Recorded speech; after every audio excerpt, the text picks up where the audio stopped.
नमस्कार दोस्तों, स्वागत है आपका अपने चैनल स्टडी विद संजीव पर। और मैं संजीव आपका स्वागत करता हूं। दोस्तों, आज के वीडियो में हम लोग 1773 ईस्वी के रेगुलेटिंग एक्ट और 1781 ईस्वी में एक्ट ऑफ सेटलमेंट के बारे में विस्तार से जानेंगे। तो चलिए शुरू करते हैं।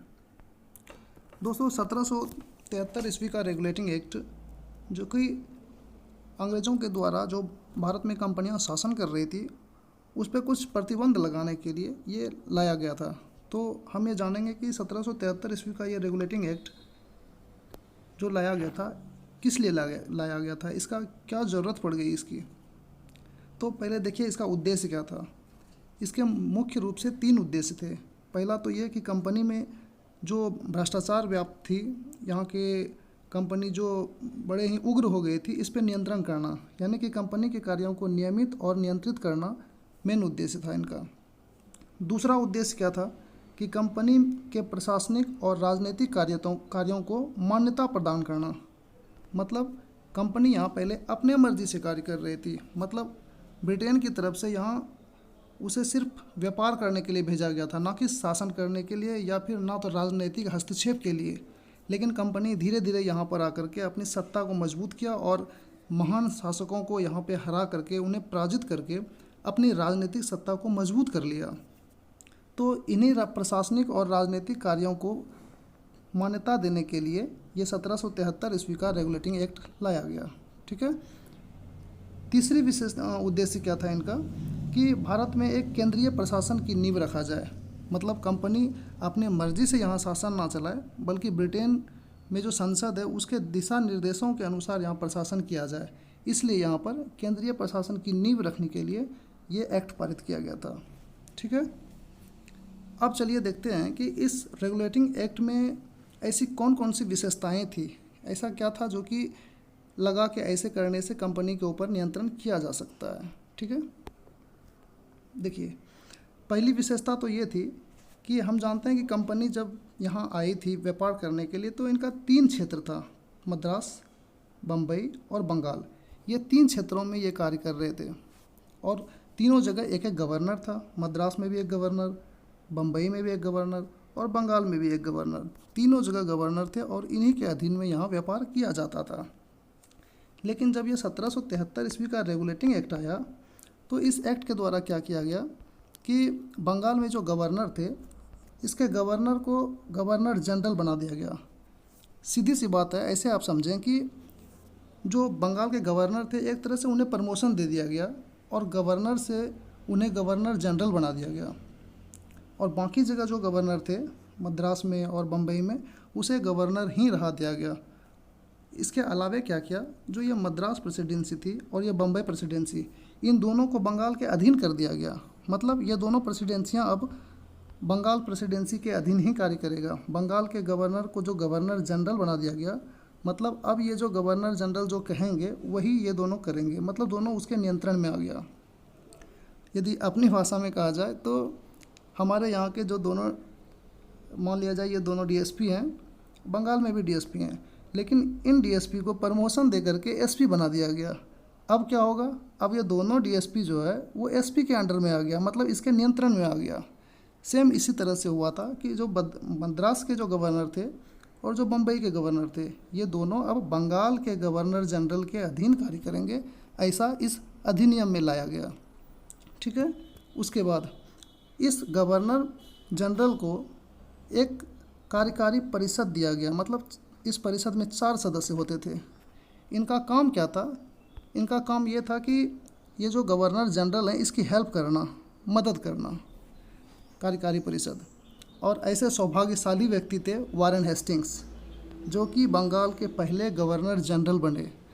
मैं सौभाग्यशाली इसलिए बताया क्योंकि वो पहले गवर्नर थे और ये पहला ऐसा गवर्नर था जो कि गवर्नर जनरल मिला, यानी प्रमोशन कहें या कहें अधिनियम के द्वारा उन्हें ये पद दिया गया कि गवर्नर से उन्हें गवर्नर जनरल बना दिया गया।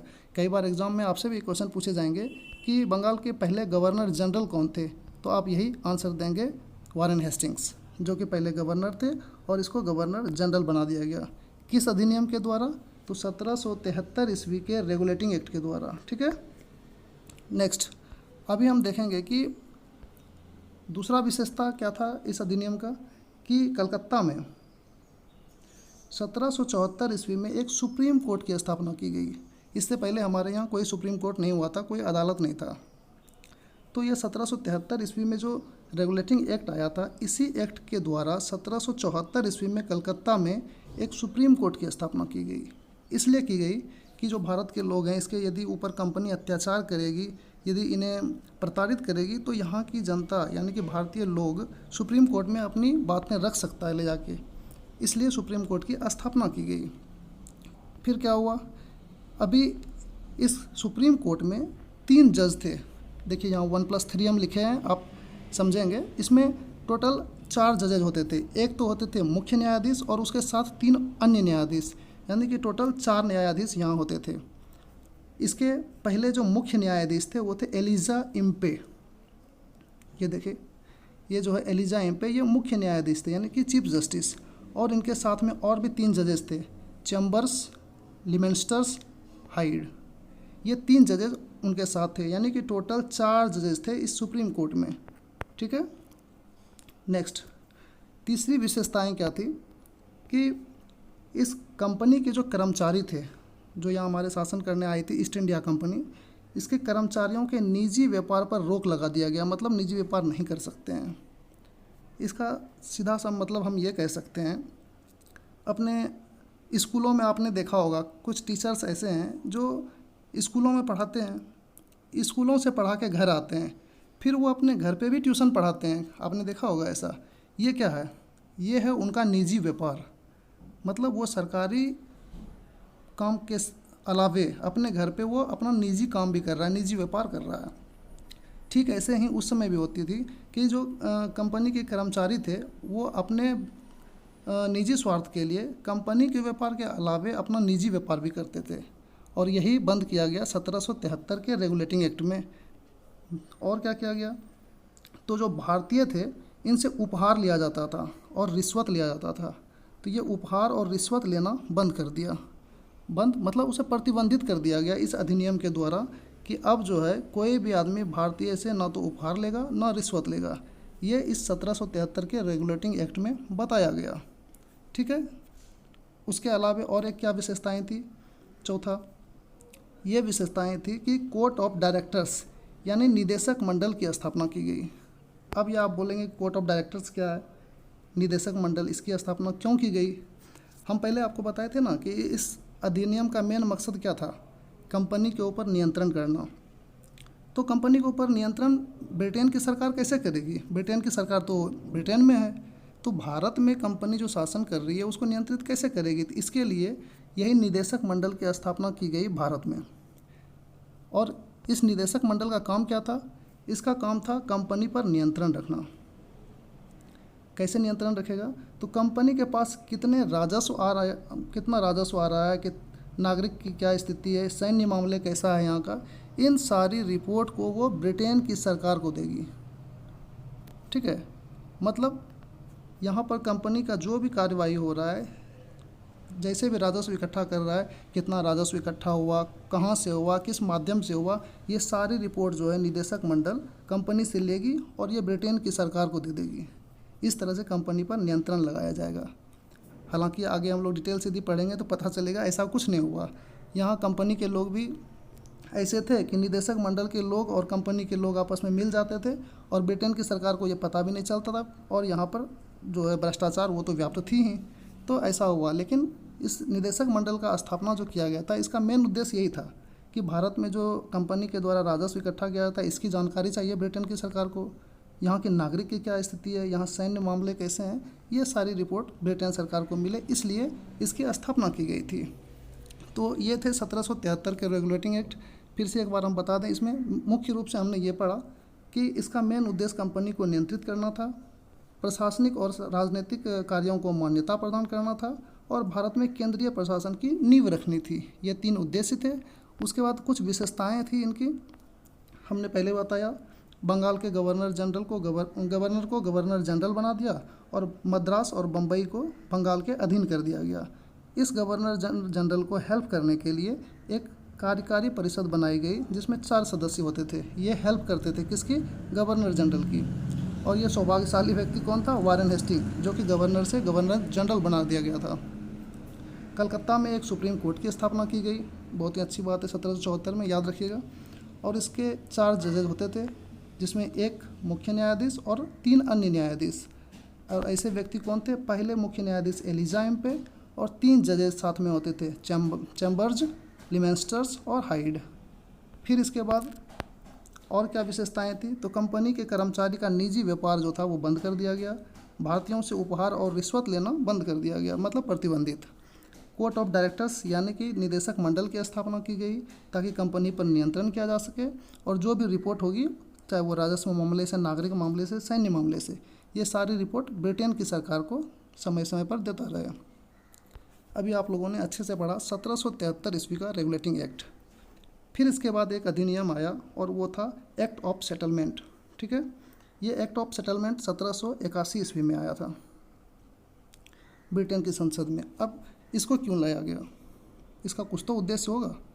तो इसका मुख्य उद्देश्य था कि जो रेगुलेटिंग एक्ट हम लोग अभी पढ़े 1773 ईस्वी में लाया गया था, इसमें कुछ कमी रह गई थी।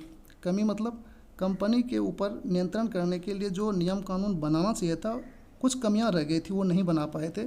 तो इसे संशोधित करने के लिए ये एक्ट ऑफ सेटलमेंट लाया गया था 1781 ईस्वी में। ठीक है, इस कमी को दूर करने के लिए। अब देखिए, इस जो अधिनियम लाया गया, ये जो संशोधन बिल लाया गया, एक तरह से बोल सकते हैं, इसकी कुछ तो विशेषताएं रही होगी। तो हम पढ़ते हैं इसकी क्या विशेषताएं थी।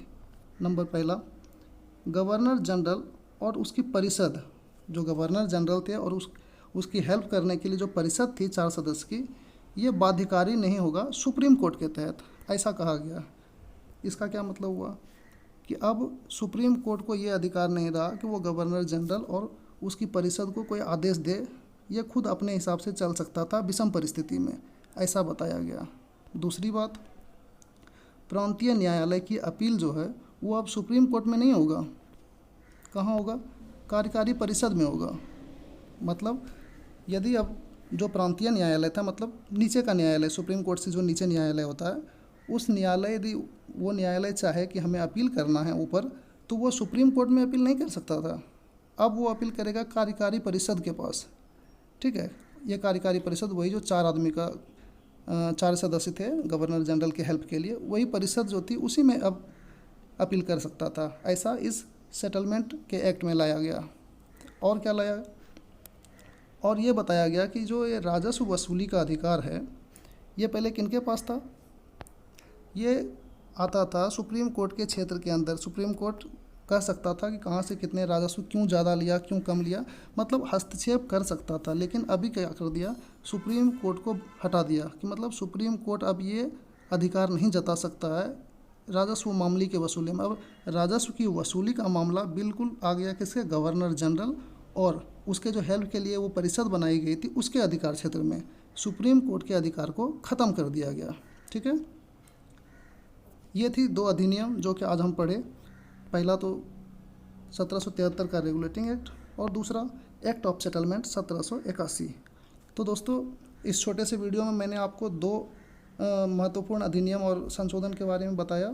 नेक्स्ट वीडियो में बाकी जो भी अधिनियम है धीरे धीरे मैं आपको सारी बताऊंगा। तो पिछले वीडियो में आपने अच्छे से यदि ऐतिहासिक पृष्ठभूमि को पढ़ा होगा, तो मैं आज आपसे एक सवाल पूछता हूं और आप इसका आंसर कमेंट सेक्शन में ज़रूर लिखें। तो सवाल आपके लिए ये है कि भारत में कंपनी का शासन कब से कब तक रहा? सवाल फिर से सुने। भारत में कंपनी का शासन किस ईस्वी से लेकर के किस ईस्वी तक रहा? आप इसका आंसर हमें कमेंट सेक्शन में ज़रूर लिखें। तो दोस्तों, कैसी लगी आपको हमारी ये वीडियो? आप हमारे कमेंट सेक्शन में ज़रूर लिखें। मिलते हैं अगले वीडियो में, तब तक के लिए नमस्कार।